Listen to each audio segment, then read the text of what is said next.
Привет, друзья! Добро пожаловать на самый жаркий канал. Я сейчас нахожусь в печном центре Ками. Рядом со мной печь. Просто офигенный, вот с большой такой лежанкой. Это эко-топка.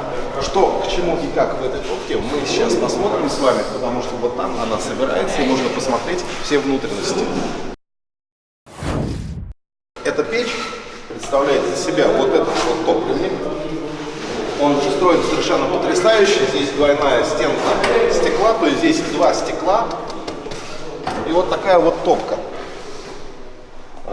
Внутри вот это все, это воздушные зазоры. И как она собирается, мы сейчас покажем. И вторым видео сразу же покажем оптимальную печку для готовки. Это дачная печь, которую вот сейчас молодой человек собирает. Это будет вторым роликом. Это отопительно-варочная печь в стальном кожухе, но она кирпичная. Поэтому сразу два ролика смотрим. Поехали. Значит, особенностью этой топки является подача кислорода в зону горения. Здесь нет колосника, она подовая, кислород подается через щели в топке, то есть щелевая топка. Плюс создается еще выше дымовая камера, где происходит полное сгорание. Подключать эту топку можно к отопительным щиткам, лежанкам, к любым отопительным приборам. То есть собирается комплект, ее уже напиленный, собрать ее достаточно просто.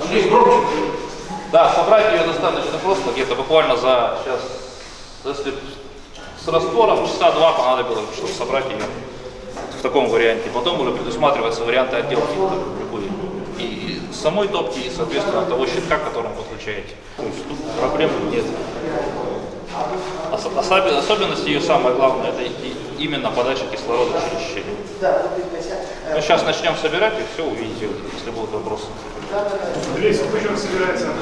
Да где-то часа два. Достаточно, да.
Сейчас в Австрии все печи рассчитываются.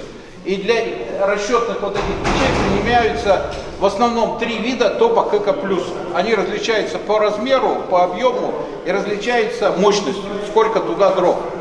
И в Австрии принято, что дрова второй раз не закладываются. Закладываются один раз, закрываются и на этом кончается. Подача воздуха может быть с помещения, а может быть извне.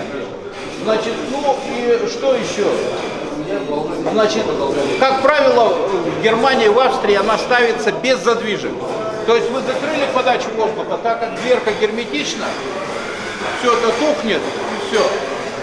Когда мы начинали с этим разбираться, мы купили австрийскую печь, и я ее поставил у себя дома.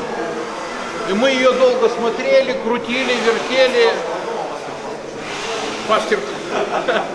Вот. И, в общем-то, убедились, что это очень хорошо работает, и испытали. Поставили датчики, и действительно она горит очень интересно.